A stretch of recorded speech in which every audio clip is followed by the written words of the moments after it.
In this question, it is given that the figure shows a transparent sphere of radius r and refractive index mu. तो ये एक transparent sphere है जिसका radius r है और refractive index mu है. An object is placed at a distance x from the pole of the first surface. तो यहां से ये डिस्टेंस x दिया हुआ है, so that a real image is formed at the pole of the exactly opposite surface. तो if x is 2r then find the value of mu. Okay, तो यहां पे for the first surface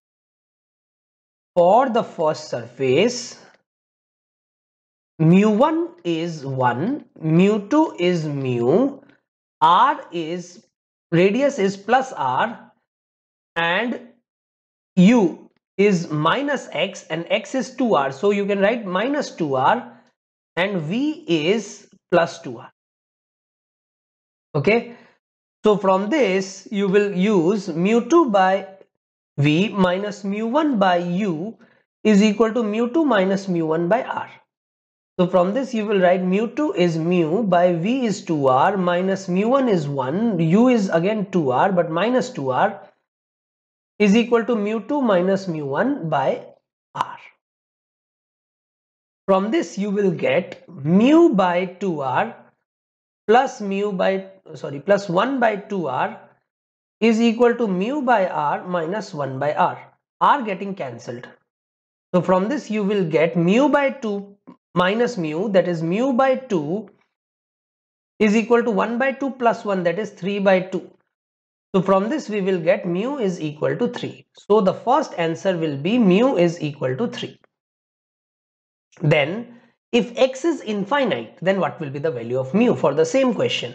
So if x is infinite, in that case, so this is the second question, if x is infinite, then u becomes minus infinity. So again you will write the same equation, mu2 by v minus mu1 by u is equal to mu2 minus mu1 by r, and that implies mu2 is mu, v is 2r minus mu1 is 1, u is minus infinity is equal to mu2 minus mu1 by r. So from this you will get mu by 2r is equal to mu minus 1 by r. R getting cancelled. You will get mu by 2 is equal to, so mu by 2 is equal to 1. So mu is equal to 2. So from this we will get mu is equal to 2. In this question it is given that there is a transparent sphere of refractive index mu and an object is placed at this point. Okay, and we are doing this problem right now. If an object is placed at a distance r, that means this x is r, from the pole of the first surface, then the real image is formed at a distance r from the pole of the second surface. Then what is the refractive index?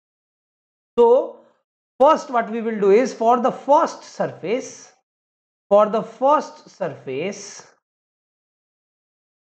u is equal to minus r. u is equal to minus r. क्यों? क्योंकि यहां पे ये जो object है ये real object है. Real object distance negative होता है बिकॉज ये फ्रंट में है. कोई भी डिस्टेंस जो फ्रंट में हो ऑप्टिकल इंस्ट्रूमेंट के वो नेगेटिव होता है. तो u is equal to minus R. क्या रेडियस ऑफ कर्वेचर जो हम लोग लिखेंगे वो हो जाएगा प्लस आर. यहां से जो इमेज बनेगा मान लेते हैं वो बनेगा v पे. ठीक है, तो हम लोग लिखेंगे mu2 by v minus mu1 by u is equal to mu2 minus mu1 by r. यहां पे mu1 is 1 and mu2 is mu. तो ये बन जाएगा mu by v minus mu1 is 1 by u is minus r is equal to mu2 minus mu1, that is u mu minus 1 divided by r. तो इसको जब हम लोग solve करेंगे तो ये बन जाएगा mu by v is equal to mu by r minus 1 by r minus 1 by r. That is equal to mu minus 2 by r. मतलब v आ जाएगा mu r by mu minus 2. ठीक है। अब बोल रहा है ये जो इमेज है ये सेकंड सरफेस के लिए क्या होगा, ऑब्जेक्ट होगा। तो मान लेते हैं कि इसका जो इमेज बना है वो यहां कहीं बना ठीक है, तो ये I1 है। ओके, अब बोल रहे हैं कि this image is object for second surface. तो ये इमेज सेकेंड सरफेस के लिए ऑब्जेक्ट है। तो अब मैं सेकेंड सरफेस को अगर यहां पे बनाता हूं तो ये जो इमेज बना है, क्योंकि ये बिहाइंड बन रहा है, ठीक है, तो इसका मतलब ये वर्चुअल ऑब्जेक्ट, और ये डिस्टेंस कितना होगा, mu R by mu minus 2। मैंने मान लिया बिहाइंड बना है, फ्रंट में भी बन सकता था, कोई भी कुछ भी मान सकते हैं हम लोग। तो यहां पे mu R by mu minus 2 minus 2r, क्योंकि यहां से mu R by mu minus 2 था इमेज डिस्टेंस, तो ये सरफेस है, क्योंकि अब तो हम इस सरफेस को देख रहे हैं, इस सरफेस के लिए इमेज निकालना है, तो उसके लिए डिस्टेंस ऑब्जेक्ट का इस सरफेस से मेजर करना है। तो ये 2r है और ये mu R by mu minus 2 है, तो ये डिस्टेंस हो जाएगा mu R by mu minus 2 minus 2r। मतलब यहां से क्या लिखेंगे, mu R minus 2 mu R plus 4r divided by mu minus 2। ये आ जाएगा 4r minus mu R by mu minus 2। तो ये हो गया ऑब्जेक्ट डिस्टेंस। अब अगेन हम लोग इस सरफेस के लिए अगर mu two by V minus mu one by U is equal to mu two minus mu one by R लगाएंगे, तो इस बार म्यू वन का वैल्यू म्यू है और म्यू टू का वैल्यू 1 है, और क्वेश्चन के अकॉर्डिंग इमेज जो बन रहा है, real image is formed. Real image हमेशा बिहाइंड बनता है, ठीक है, तो रियल इमेज बिहाइंड बनता है, इसका मतलब plus R, real image is formed at a distance R. तो इसका मतलब जो रियल इमेज बन रहा है वो कहीं यहां पे बन रहा है, दिस इज I2, और ये डिस्टेंस बोल रहा है r पे है, ठीक है। तो इसका मतलब v का जो वैल्यू आएगा वो आएगा प्लस r। तो यहां पे हम लोग क्या करेंगे, mu two is 1 by r minus mu one is mu divided by U. U इस बार पॉजिटिव है क्योंकि ये रियल वर्चुअल ऑब्जेक्ट है, और ये है u का वैल्यू। 4r minus mu R mu minus 2 is equal to mu two minus mu minus 1 by, इस बार r जो है वो नेगेटिव है क्योंकि जो रेडियस है वो फ्रंट में, any distance which is measured from the pole and in front of the optical instrument is negative distance. तो यहां से जब हम लोग इसको सॉल्व करेंगे तो ये बन जाएगा 1 by R minus mu into mu minus 2 divided by 4। ये r जो है वो भी कैंसिल हो जाएगा हर जगह से, r कॉमन निकालने से, तो इसको हम लोग ऐसे लिख सकते हैं 1 minus mu into mu minus 2 divided by 4 minus mu is equal to mu minus 1 by minus 1। तो ये बन जाता है is equal to minus mu plus 1, मतलब ये भी कैंसिल हो गया। तो यहां से मिलेगा mu into mu minus 2 is equal to mu into 4 minus mu. तो जब हम लोग यहां पे इसको सॉल्व करेंगे तो ये बन जाएगा mu square minus 2 mu is equal to 4 mu minus mu square. मतलब कि 2 म्यू स्क्वायर ये वाला इसको यहां ले गए is equal to 6 mu is equal to 3। तो इससे जो आंसर आ जाएगा वो आएगा म्यू इज इक्वल टू 3। इस क्वेश्चन में हमें गिवन है a turnip sits before a thin converging lens outside the focal point of the lens. तो हमारे पास एक टर्निप है जो कि एक कन्वर्जिंग लेंस के सामने है और वो फोकस के बाहर है, ठीक है, और इस लेंस के अंदर एक ट्रांसपेरेंट जेल को फिल किया गया है। मतलब ये एक फ्लेक्सिबल है जिसको स्क्वीज कर सकते हैं और उससे हम लोग इसका रेडियस और फोकस चेंज कर सकते हैं, ठीक है। तो you can change the curvature of the front and the rear sides। तो इस क्वेश्चन में पहले हमें पूछा गया है when you squeeze the lens, तो अगर हमने इस लेंस को स्क्वीज कर दिया तो वो इमेज का क्या होगा। तो उससे पहले हम लोग क्या करेंगे, हम लोग पहले देखेंगे what is lens makers formula. Lens makers formula is 1/f is equal to mu minus 1 into 1/r1 minus 1/r2। अगर हम लोग साइन को पुट कर दे तो ये बन जाता है 1/f is equal to mu minus 1 into 1/r1 plus 1/r2, क्योंकि कन्वर्जिंग लेंस के लिए 1/r1 माइनस 1/r2 हमेशा पॉजिटिव होता है, तो मैंने साइन के साथ लिख दिया। अब अगर हम लोग इसको स्क्वीज करेंगे, तो अगर हम लोग इसको स्क्वीज करेंगे तो ये ऐसा बन जाएगा, मतलब इसका रेडियस घट जाएगा, ठीक है। तो एज यू स्क्वीज हम लोग बोल देंगे रेडियस बढ़ जाएगा, और अगर रेडियस घट जाएगा, अगर रेडियस घट जाएगा तो 1/r क्या होगा, 1/r बढ़ जाएगा, 1/r बढ़ जाएगा तो 1/f बढ़ जाएगा, 1/f बढ़ जाएगा तो f घट जाएगा, तो रेडियस के घटने से f घट जाता है। So you will say focus decreases, focus घट गया है, ठीक है। अब हम लोग लेंस फॉर्मूला पे आते हैं। लेंस फॉर्मूला क्या होता है, तो लेंस फॉर्मूला होता है 1/v minus 1/u is equal to 1/f, ठीक है। अब when you squeeze the lens the image का क्या होगा वो पूछ रहा है, तो इस बार u फिक्स्ड है। अब u फिक्स्ड है तो हम लोग क्या करेंगे, u को वैल्यू पुट कर देते हैं विद साइन, तो 1/v minus of 1/-u is equal to 1/f, क्योंकि u नेगेटिव है तो इसलिए मैंने इसको विद साइन लिख दिया अभी, ठीक है। तो यहां पे हम लोग को मिल जाएगा 1/v plus 1/u is equal to 1/f, ठीक है। अब u तो फिक्स्ड है तो ये फिक्स्ड है, अब अगर ये फिक्स्ड है और f घट रहा है, f घट रहा है मतलब कि v को भी घटना पड़ेगा, सो v must decrease if f decreases, ठीक है।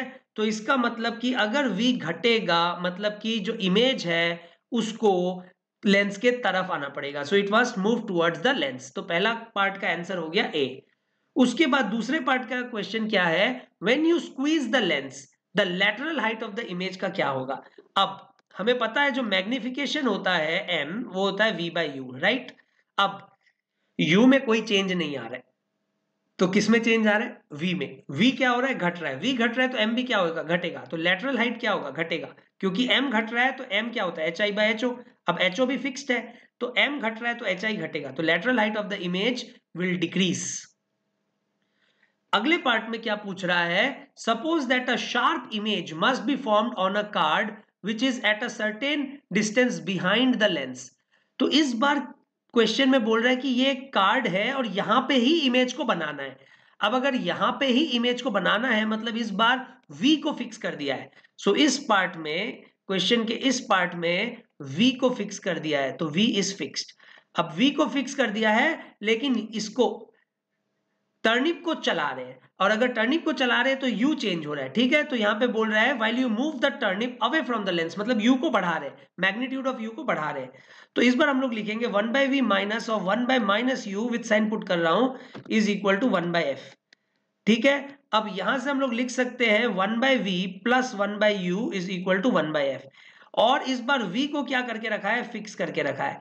अब v को फिक्स करके रखा है तो और u को बढ़ा रहे तो f को भी बढ़ाना पड़ेगा, और f को अगर बढ़ाना है तो स्क्वीज को कमाना पड़ेगा, क्योंकि स्क्वीज ज्यादा हो रहा है तो f क्या हो रहा है, घट रहा है, ठीक है। तो अगर मतलब हमें फोकस को बढ़ाना है तो स्क्वीज को क्या करना पड़ेगा, स्क्वीज को घटाना पड़ेगा। So you have to decrease the squeeze of the lens, ठीक है। तो पहले पार्ट का आंसर हो जाएगा ए, दूसरे का आंसर हो जाएगा बी, और तीसरे का भी आंसर हो जाएगा ए। इस क्वेश्चन में हमें गिवन है an initially parallel cylindrical beam travels in a medium of refractive index mu I is equal to mu naught plus mu two I, where mu naught and mu 2 are positive constants and I is the intensity of the light beam. The intensity of the beam is decreasing with increasing radius. तो यहां पे हमारे पास एक parallel cylindrical beam है और ये axis है suppose, और जो रिफ्रैक्टिव इंडेक्स है मीडियम का वो है mu is equal to mu naught plus mu two I, where mu naught and mu 2 are the positive constants and I is the intensity of the light beam, ठीक है। तो इसका मतलब mu जो है वो इंटेंसिटी से डायरेक्टली रिलेटेड है, मतलब एज म्यू और as intensity increases mu increases, ठीक है। अब बोल रहा है कि रेडियस एक्सिस पे इंटेंसिटी जो है वो क्या है, the intensity of the beam is decreasing with increasing radius. तो इसका मतलब कि एक्सिस पे रेडियस 0 है तो यहां पे इंटेंसिटी मैक्सिमम है, तो एक्सिस पे इंटेंसिटी इज मैक्सिमम। तो एक्सिस पे अगर इंटेंसिटी मैक्सिमम है तो म्यू क्या है, मैक्सिमम है, तो एक्सिस पे म्यू भी मैक्सिमम है। तो जैसे हम लोग ऊपर जाएंगे या यहां से नीचे आएंगे तो म्यू जो है वो घटेगा, ठीक है। अब अगर म्यू घटेगा तो speed of light in the medium, पहला ऑप्शन है, पहला क्वेश्चन है, तो इसमें हम लोग देखते हैं कि speed of light in the medium is equal to speed of light in vacuum divided by the refractive index that can be written as c by mu naught plus mu two I. अब axis पे जो है वो i maximum है, i maximum है मतलब mu maximum है, mu maximum है, ये म्यू मैक्सिमम है तो स्पीड मिनिमम होगा, तो एक्सिस पे जो स्पीड आएगा वो मिनिमम आएगा, ठीक है। सेकेंड पार्ट क्वेश्चन में दिया है as the beam enters the medium, तो ये बीम जैसे मीडियम में घुसेगा, पहले तो ये बीम क्या था, प्लेनर था, मतलब ये पहले तो ये बीम कैसा था, पैरेलल था, लेकिन जैसे ये मीडियम में घुसेगा क्योंकि म्यू ऊपर जाते जाते घट रहा है तो ये रेज क्या हो जाएगा, ये रेज यहाँ पे कन्वर्ज हो जाएगा, ठीक है। तो यहां पे ये रेज कन्वर्ज होगा तो इट विल कन्वर्ज। फिर what is the initial shape of the wave front, अब अगर बीम पैरेलल था, सिलिंड्रिकल था, तो शेप जो होगा वेव फ्रंट का शेप कैसा होता है, वेव फ्रंट क्या होता है, wave front is perpendicular to the propagation, तो इसका मतलब कि शेप कैसा होगा, इनिशियली जो शेप होगा वो प्लेनर होगा। In this question, it is given that statement 1, if a source of light is placed in front of a rough wall, its image is not seen.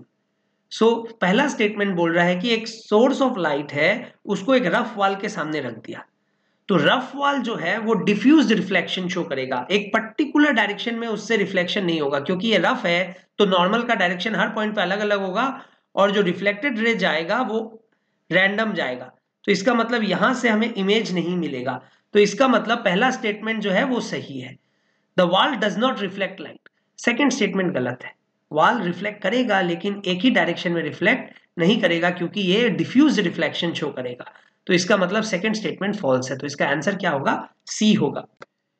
In this question it is given that as the distance x of a parallel ray from the axis increases the focal length decreases। तो पहले statement में हमें given है कि अगर distance x को हम यहां से बढ़ा देते हैं तो फोकल लेंथ घट जाता है, तो इसको हम लोग देखते हैं, तो उसके लिए हम लोग को पहले डायग्राम बनाना पड़ेगा। तो यहाँ पे ये एक पैरेलल बीम ऑफ लाइट है जो कि एक्सिस के पैरेलल है और ये सेंटर ऑफ कर्वेचर है, यहां से हम लोग इसको जो लाइन बनाएंगे ये हमारा नॉर्मल हो जाएगा और लॉ ऑफ रिफ्लेक्शन अगर हम लोग लगाएंगे तो अगर ये एंगल थीटा है तो ये एंगल भी थीटा होगा। अब ये डिस्टेंस x है तो हम लोग यहां से देख सकते हैं कि एज x इंक्रीजेस, अगर हम लोग x को बढ़ाते जाएंगे तो ये थीटा बढ़ते जाएगा, ठीक है। तो as x increases theta increases, ठीक है, x बहुत क्लोज होगा तो थीटा ऑलमोस्ट 0 होता है, तो जैसे जैसे x बढ़ेगा थीटा बढ़ेगा, ठीक है। ओके, अब अगर ये एंगल थीटा है, ये भी एंगल थीटा है क्योंकि ये लॉ ऑफ रिफ्लेक्शन है, बट अगर ये एंगल थीटा है तो ये एंगल भी तो थीटा है, ठीक है। और ये जो पॉइंट ऑफ इंटरसेक्शन है इसको हमने A बोल दिया और ये जो पोल है इसको हमने P बोल दिया। अब हम लोग क्या करेंगे, यहां से एक कंस्ट्रक्शन बनाएंगे यहाँ पे परपेंडिकुलर। अब ये पूरा रेडियस R है, ठीक है, क्योंकि ये एंगल थीटा और ये एंगल थीटा है मतलब ये एक आइसोसेलेस ट्राइंगल है, और अगर ये एक आइसोसेलेस ट्राइंगल है तो ये जो यहाँ से परपेंडिकुलर बनेगा ये इसको बाइसेक्ट भी करेगा, इसका मतलब ये लेंथ r/2 होगा। अगर ये लेंथ r/2 है तो ये लेंथ कितना होगा, ये लेंथ हो जाएगा r/2 सेक थीटा। अब हमें चाहिए PA, क्योंकि फोकस क्या होता है, फोकस होता है पैरेलल बीम ऑफ लाइट जहां पे स्ट्राइक करेगा after reflection on the principal axis, that is focus, right. और जो फोकल लेंथ होता है वो PA होता है, पोल से जो डिस्टेंस मेजर किया, तो PA हमें निकालना है, बट PC का वैल्यू कितना है R, क्योंकि ये तो रेडियस है, तो PA क्या हो जाएगा R माइनस CA, और CA का वैल्यू अभी हमने निकाला कितना, r/2 सेक थीटा, ठीक है। तो यहां से हम लोग देख रहे हैं कि अगर x बढ़ता है तो थीटा बढ़ता है, अगर थीटा बढ़ता है तो सेक थीटा भी बढ़ता है, और अगर सेक थीटा बढ़ता है तो ये बढ़ता है, ये बढ़ता है तो ये घटता है, ये घटता है तो फोकस घटता है, तो हम लोग बोलेंगे फोकस घटता है। तो as the distance x of a parallel ray from the axis increases, focal length decreases, ये स्टेटमेंट सही है, ठीक है। दूसरा स्टेटमेंट, as x increases, अगर x को हम लोग बढ़ा रहे हैं, the distance from the pole to the point of intersection of the reflected ray, this is the reflected ray, to the point of intersection of reflected ray with the principal axis decreases। हाँ, क्योंकि यही तो focus है, ये decrease हो रहा है, क्योंकि यहां से हमने देखा पीए का वैल्यू डिक्रीज हो रहा है। पीए डिक्रीज हो रहा है मतलब क्या, ये लेंथ डिक्रीज हो रहा है, तो ये स्टेटमेंट सही है। तो ये स्टेटमेंट पहले स्टेटमेंट को एक्सप्लेन कर रहा है, तो इसका मतलब इसका आंसर क्या होगा, ए। इस क्वेश्चन में हमें गिवन है when an object is dipped in a liquid and viewed normally. तो एक ऑब्जेक्ट है जो कि लिक्विड में डिप्ड है और उसको हम लोग नॉर्मली ऊपर से देख रहे हैं। तो ये एक ऑब्जेक्ट जो है एक लिक्विड में डिप किया हुआ है और हम लोग इसको ऊपर नॉर्मली देख रहे हैं ऊपर से, ठीक है। Then the distance between the image and the object is independent of the height of the liquid above the object। तो ये जो है हमारा height of the liquid above the object, मतलब ये height of the liquid above the object बोल रहा है कि the distance between the image and the object जो है वो इस डिस्टेंस पे डिपेंड ही नहीं करता है। तो सपोज करो ये डिस्टेंस x है, ठीक है। अब हमें पता है di by do, the distance of image from the interface divided by the distance of object from the interface is mu2 by mu1, where mu1 is the refractive index of the medium in which there is the object। So this is mu1 and this is mu2, ठीक है। तो यहां से हम लोग को मिल जाएगा di is equal to mu2 by mu1 into do, ठीक है। अब सपोज करो कि इमेज जो है वो यहां बन गया, ठीक है, ये ऑब्जेक्ट था और इसका इमेज यहां बन गया। तो बोल रहा है कि the distance between the image on the object, ये वाला distance is independent of x. अब डीओ का वैल्यू हमने ले लिया एक्स, तो यहां से ये बन जाएगा mu2 x by mu1, ठीक है। अब ये जो डिस्टेंस आएगा ये कितना आएगा, ये डिस्टेंस आएगा डीओ माइनस डी आई। तो मतलब डीओ माइनस डी आई जो आएगा वो कितना आ जाएगा, डीओ का वैल्यू है x, डी आई का वैल्यू है mu2 by mu1 into x। तो इसका मतलब कि यहां से हमें x कॉमन निकालते ही आ जाएगा 1 माइनस mu2 by mu1। यहां से क्लियरली हमें दिख रहा है कि ये जो डिस्टेंस आ रहा है ये x पे डिपेंडेंट आ रहा है। इसका मतलब पहला स्टेटमेंट सही नहीं है। तो यहाँ पे लिखा है कि पहला स्टेटमेंट में लिखा है the distance is independent of the height of the liquid above the object. तो यहाँ पे height of the liquid above the object पे ये डिपेंड कर रहा है, तो पहला स्टेटमेंट सही नहीं है।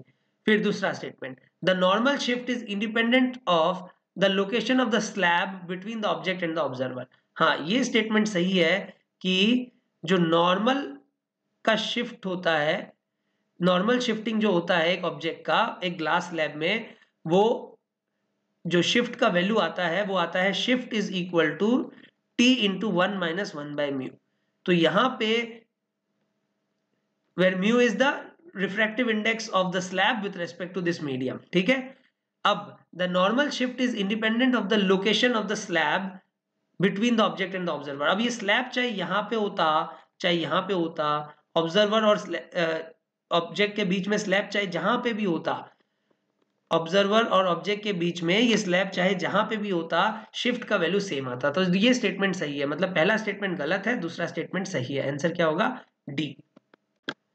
इस क्वेश्चन में हमें गिवन है when two plane mirrors are kept perpendicular to each other as shown then 3 images will be formed। Okay, तो इसमें हम लोग चेक करते हैं। तो पहला मिरर है, ये पहला मिरर में अगर हम लोग इसका रे डायग्राम बनाएंगे तो यहां से हमें पता है कि एक इमेज बनेगा और वो एक इमेज जो होगा वो यहां बनेगा।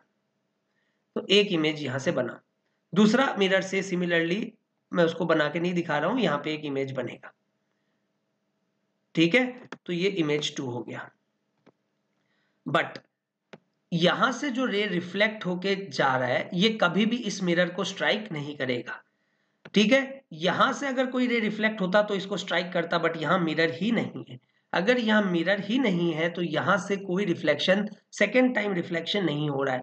इसका मतलब कि इसका जो इमेज है, इसका जो इमेज है यहां से, वो इसके लिए कभी भी ऑब्जेक्ट नहीं बनेगा। इसका मतलब टोटल इससे एक इमेज, इससे एक इमेज, दोनों इंडिपेंडेंट इमेज, दो ही इमेज बनेगा, क्योंकि इसका इमेज इसके लिए ऑब्जेक्ट नहीं हो सकता। ठीक है, सिमिलरली इसका इमेज इसके लिए ऑब्जेक्ट नहीं हो सकता, क्योंकि इसका इमेज अगर इसके लिए ऑब्जेक्ट होना है तो यहाँ पे भी मिरर रहना पड़ेगा। तो इसका मतलब पहला स्टेटमेंट जो है वो सही नहीं है। ठीक है, in case of multiple reflection images of one surface can act as object for the next surface. हाँ, इसका इमेज इसके लिए ऑब्जेक्ट बन सकता है, लेकिन उसके लिए वो जो इमेज, वो जो रिफ्लेक्ट होकर लाइट जा रहा है वो उस मिरर को स्ट्राइक भी करना चाहिए। यहाँ पे तो स्ट्राइक ही नहीं कर रहा है, यहाँ पे एक बार यहाँ से रिफ्लेक्ट हो गया तो उसके बाद कभी भी इस मिरर को वापस स्ट्राइक नहीं करेगा। अगर यहाँ पे भी मिरर होता तो ये वाला रे इसको वापस स्ट्राइक करता, लेकिन यहाँ मिरर ही नहीं है, तो इस बार यहाँ पे एक बार रिफ्लेक्शन होने के बाद वापस दूसरे मिरर को स्ट्राइक ही नहीं करेगा, और अगर स्ट्राइक ही नहीं करेगा तो पहले मिरर का जो इमेज है वो दूसरे के लिए कभी भी ऑब्जेक्ट नहीं बन सकता है। इसका मतलब पहला स्टेटमेंट गलत है, दूसरा स्टेटमेंट सही है।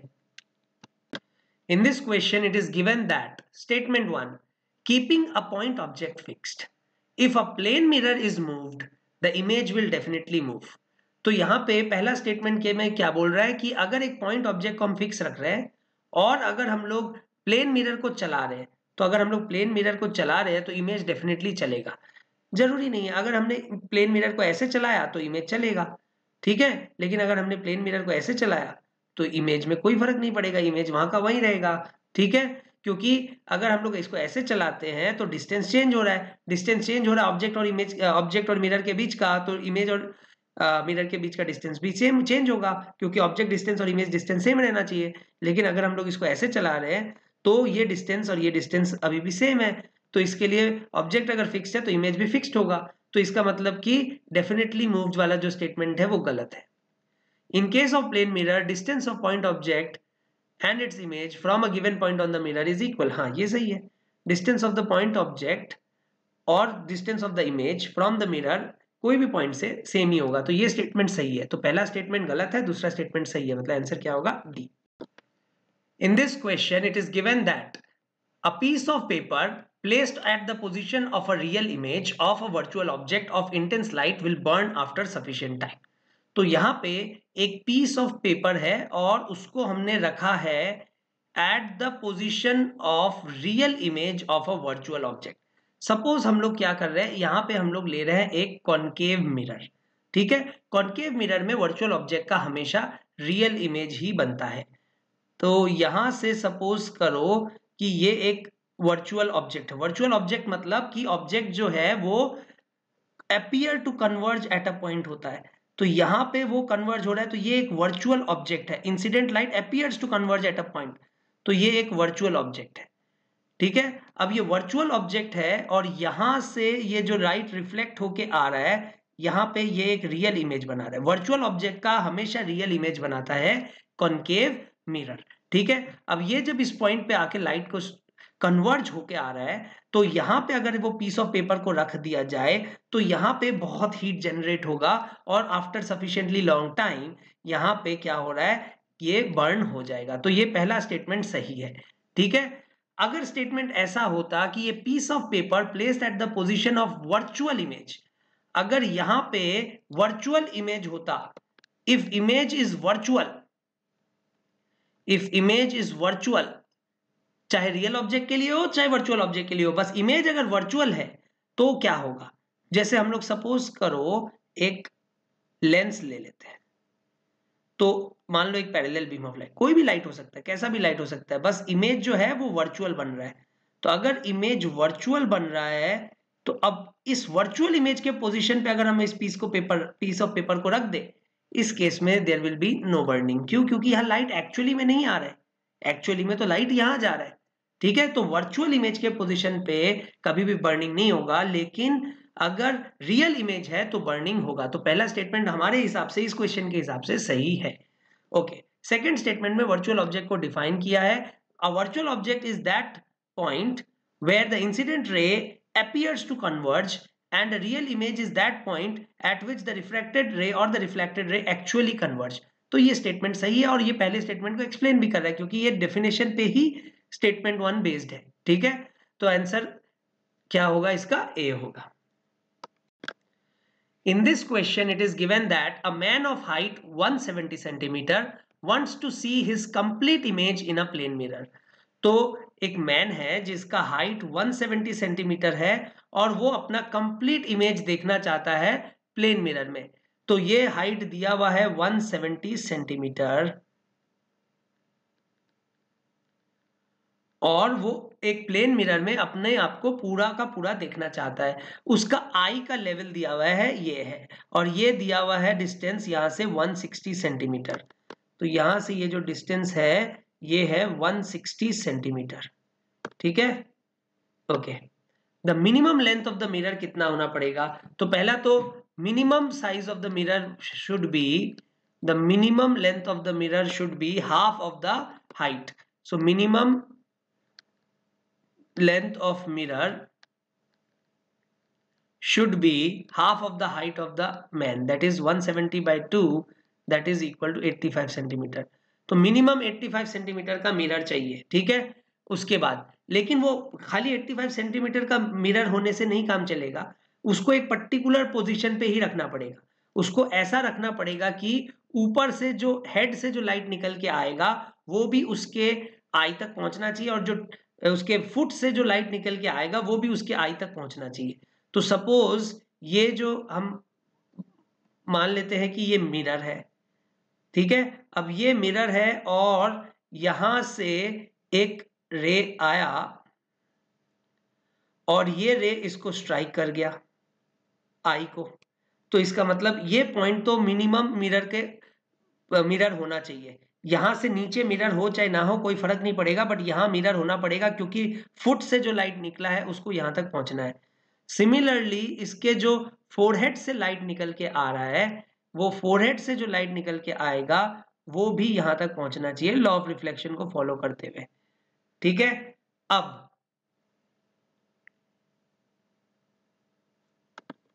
यहां पे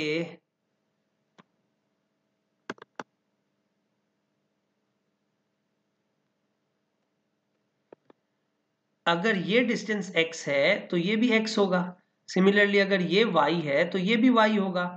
ठीक है, और यहां पे ये जो डिस्टेंस है ये मिरर का मिनिमम लेंथ होना चाहिए और ये लेंथ कितना है x प्लस वाई। तो यहां से हम लोग को दिख रहा है कि 2x प्लस 2y तो h है, 2x प्लस 2y तो h है।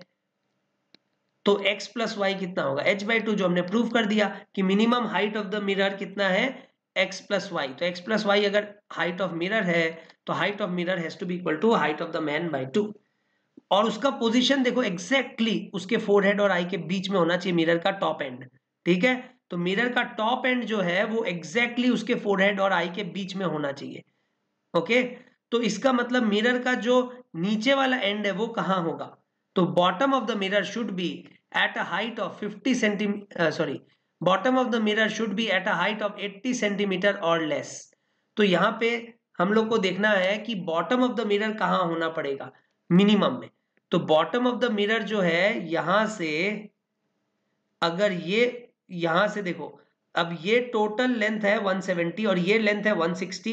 अब अगर ये लेंथ 160 है तो ये लेंथ 80 है, ये लेंथ 80 है, तो मिरर का जो बॉटम एंड है वो मिनिमम कहां से होना पड़ेगा 80 सेंटीमीटर पे होना पड़ेगा। ठीक है, तो मिरर का जो बॉटम एंड है वो मिनिमम 80 सेंटीमीटर पे होना पड़ेगा। तो आंसर क्या हो जाएगा, बी और C. In this question it is given that a concave mirror can not form. तो कॉन्केव मिरर जो है वो रियल ऑब्जेक्ट के लिए, कॉन्केव मिरर जो है वो रियल ऑब्जेक्ट के लिए रियल इमेज बना सकता है और वर्चुअल इमेज भी बना सकता है। तो रियल ऑब्जेक्ट भी रियल इमेज भी बना सकता है, वर्चुअल इमेज भी बना सकता है। और ये रियल इमेज जो है वो मैग्निफाइड भी हो सकता है और डिमिनिश भी हो सकता है, पोजीशन पे डिपेंड करता है। ठीक है, लेकिन जो वर्चुअल इमेज होता है वो एक ही पोजीशन पे बनता है जब ऑब्जेक्ट पोलर फोकस के बीच में है, और उस केस में इमेज हमेशा डिमिनिश्ड ही बनता है। तो रियल ऑब्जेक्ट में रियल इमेज भी बन सकता है, वर्चुअल इमेज भी बन सकता है। लेकिन अगर वर्चुअल ऑब्जेक्ट है हमारे पास, कॉन्केव मिरर के पास एक वर्चुअल ऑब्जेक्ट है, और वर्चुअल ऑब्जेक्ट का ये जो कॉन्केव मिरर है ये सिर्फ और सिर्फ रियल इमेज ही बना सकता है। अगर ये सिर्फ रियल इमेज बना सकता है, लेकिन वो रियल इमेज जो बन रहा है वो हमेशा डिमिनिश्ड होता है, तो डिमिनिश्ड रियल इमेज ही बना सकता है। ठीक है, अब ऑप्शन देखते हैं। Virtual image of virtual object, तो वर्चुअल इमेज नहीं बना सकता वर्चुअल ऑब्जेक्ट का, तो ये कैनॉट फॉर्म में आ जाएगा। Virtual image of real object, real object का वर्चुअल इमेज बना सकता है। Real image of a real object, real object का रियल इमेज बना सकता है। Real image of a virtual object, virtual object का रियल इमेज बना सकता है, तो आंसर क्या होगा? ए। In this question, it is given that a ray of light is incident normally on one face of 30 degree, 60 degree, 90 degree prism of refractive index 5/3। तो मतलब यहाँ पे म्यू का वैल्यू है 5/3, ठीक है, और यहाँ पे it is immersed in water जिसका रिफ्रैक्टिव इंडेक्स है 4/3, तो यहाँ बाहर म्यू है 4/3। Then what is the exit angle? Okay, तो यहाँ पे ये लाइट जो है यहां से तो परपेंडिकुलरली घुस रहा है, तो यहाँ पे कोई डेविएशन नहीं हो रहा है, ठीक है। अब यहाँ पे θ1 एंगल पे घुस रहा है और यहाँ पे रिफ्लेक्शन हो रहा है, TIR हो रहा है, और फिर यहां से बाहर निकल के आ रहा है। तो ये जो एग्जिट एंगल है ये हमें निकालना है। सबसे पहले तो हम लोग क्रिटिकल एंगल चेक कर लेते हैं। तो क्रिटिकल एंगल हमें पता है साइन θc जो होता है, या θc जो होता है वो होता है sign inverse mu rarer by mu denser, मतलब 4/3 डिवाइडेड बाय 5/3, मतलब ये हो जाएगा साइन इनवर्स 4/5, मतलब कि ये हो जाएगा 53 डिग्री। तो ये हो गया 53 डिग्री। अब यहां पे ये जो हमारा एंगल है थीटा, ये 30 डिग्री है, तो ये भी 30 डिग्री है, तो θ1 तो 60 डिग्री है, क्योंकि ये 30 है तो ये 60 होगा। तो इसका मतलब this θ1 is greater than the critical angle. इसका मतलब यहां TIR होगा, ये तो डेफिनेटली कंफर्म्ड है, ठीक है। अब ये 60 डिग्री है तो ये एंगल भी 60 डिग्री होगा, क्योंकि यहां रिफ्लेक्शन हो रहा है तो लॉ ऑफ रिफ्लेक्शन फॉलो होगा। अब ये एंगल 60 डिग्री है, तो हमें देखना, हमें निकालना है ये θ2 कितना है, ठीक है। तो अब ये एंगल 60 है, तो फिर ये एंगल फिर से कितना होगा? ये एंगल 30 डिग्री होगा, ठीक है। अब ये एंगल यहां से ऐसे अगर हम लोग नॉर्मल बना ले, तो ये एंगल 60 है तो ये 30 है, और ये पूरा 60 है तो ये भी 30 ही होगा। और अगर ये एंगल 30 है तो ये एंगल भी 30 होगा। क्यों? क्योंकि ये तो ऑल्टरनेट एंगल्स है। इसका मतलब ये जो एंगल है ये 30 डिग्री है। अब ये एंगल 30 डिग्री है तो यहां हम लोग स्नेल्स लॉ लगा देंगे। तो हम लोग लिखेंगे by Snell's law, 5/3 μ1 into sine 30 is equal to 4/3 into sine θ2। तो यहां से हम लोग को जो है साइन θ2 का जो वैल्यू मिलेगा वो होगा 5/8, या θ2 हमारा जो मिलेगा that will be equal to sine inverse 5/8। तो यहां से हमें θ2 का वैल्यू मिल गया साइन इनवर्स 5/8। अब जो सेकेंड पार्ट है देखते हैं, the total internal reflection at point B ceases if the refractive index of the water is increased to 5/2√3 by dissolving some substance। तो हमें पता है कि हमें थीटा का जो वैल्यू है, θc का वैल्यू, ठीक है, वो अभी 53 डिग्री है जब म्यू का वैल्यू 4/3 है। अब अगर म्यू का वैल्यू हम लोग कैसे भी करके यहाँ पे चेंज कर दे, जैसे यहाँ पे डिसॉल्विंग सम सब्सटेंस करके म्यू का वैल्यू चेंज कर दे, तो उस केस में हम लोग को चेक करना है एक नया क्रिटिकल एंगल क्या होगा। तो इस केस में the new critical angle will be equal to sine inverse mu rarer by mu denser. Mu rarer is 4/, अब ये 4/3 नहीं रहा, अब ये हो जाएगा 5/2√3 डिवाइडेड बाय ये तुम्हारा 5/3। तो ये बन जाता है साइन इनवर्स 5 कैंसिल हो जाएगा, 3/2√3, मतलब कि साइन इनवर्स √3/2, मतलब कि ये आ जाता है 60 डिग्री। तो अब हम लोग का जो एंगल आ रहा है वो इक्वल टू क्रिटिकल एंगल आ रहा है, ठीक है। तो इक्वल टू क्रिटिकल एंगल आ रहा है, इसका मतलब अभी भी रिफ्रैक्शन होगा ना कि रिफ्लेक्शन होगा, तो ये ऑप्शन भी सही है, ठीक है। अब हम लोग इस ऑप्शन को भी चेक कर लेते हैं। The total internal reflection at point P ceases if the refractive index of water is increased to 5/6 by dissolving the same substance। तो अब अगर म्यू का वैल्यू यहां 5/6 हो जाता है तो उस केस में न्यू क्रिटिकल एंगल, इस केस में न्यू क्रिटिकल एंगल कितना होगा? तो इस केस में the new critical angle will be sine inverse mu rarer by mu denser and that is equal to mu rarer is 5/6 and mu denser is 5/3। तो यहां तो साइन इनवर्स हाफ, तो ये तो कम हो गया, 30 डिग्री आ गया। इसका मतलब ये केस तो पॉसिबल नहीं है, ठीक है, क्योंकि यहां तो क्रिटिकल एंगल से और कम हो गया, ठीक है। तो टोटल इंटरनल रिफ्लेक्शन, अच्छा क्रिटिकल एंगल से कम हो गया है, नहीं क्रिटिकल एंगल से कम हो गया है, साइन इनवर्स हाफ आ गया। तो इसका मतलब कि ये जो एंगल ऑफ इंसिडेंस है, ये क्रिटिकल एंगल जो है वो, जो क्रिटिकल एंगल जो है वो 30 डिग्री आ गया। हाँ, तो ये केस पॉसिबल नहीं है। क्यों पॉसिबल नहीं है? क्योंकि यहां पे क्रिटिकल एंगल तुम्हारा 30 डिग्री है but angle of incidence more than critical angle है, तो TIR हो जाएगा। तो यहां पे बोल रहा है कि TIR ceases to means occur, तो ऐसा तो नहीं है, क्योंकि अगर ये एंगल θ1 θc से ज्यादा है तो यहां पे TIR होगा। तो यहां पे लिख रहा है लेकिन TIR नहीं होगा, तो वो स्टेटमेंट सही नहीं है। तो इसका आंसर हो जाएगा A और C। In this question, it is given that point A 0,1 and B 12,5 are object image pair. One of the point acts as object and the other point acts as image. X-axis is the principal axis of the mirror. Then this object image pair is. तो यहां पे हमारे पास एक object है जो कि 0,1 पे रखा गया है। तो सपोज करो ये एक्स एक्सिस है और यही प्रिंसिपल एक्सिस है और ये वाई एक्सिस है, और जो ऑब्जेक्ट है वो x इक्वल टू 0,1, मतलब यहां पे ऑब्जेक्ट को रखा गया है। ये हो गया ऑब्जेक्ट, और जो इमेज है फिर वो 12,5 पे, तो यहां पे ये 12 और ये 5, तो ये ऑब्जेक्ट है, ये इमेज है। क्लियरली जो इमेज बन रहा है वो मैग्नीफाइड बन रहा है, इसका मतलब कॉन्वेक्स मिरर तो हो ही नहीं सकता है, तो डेफिनेटली मिरर इज कॉन्केव।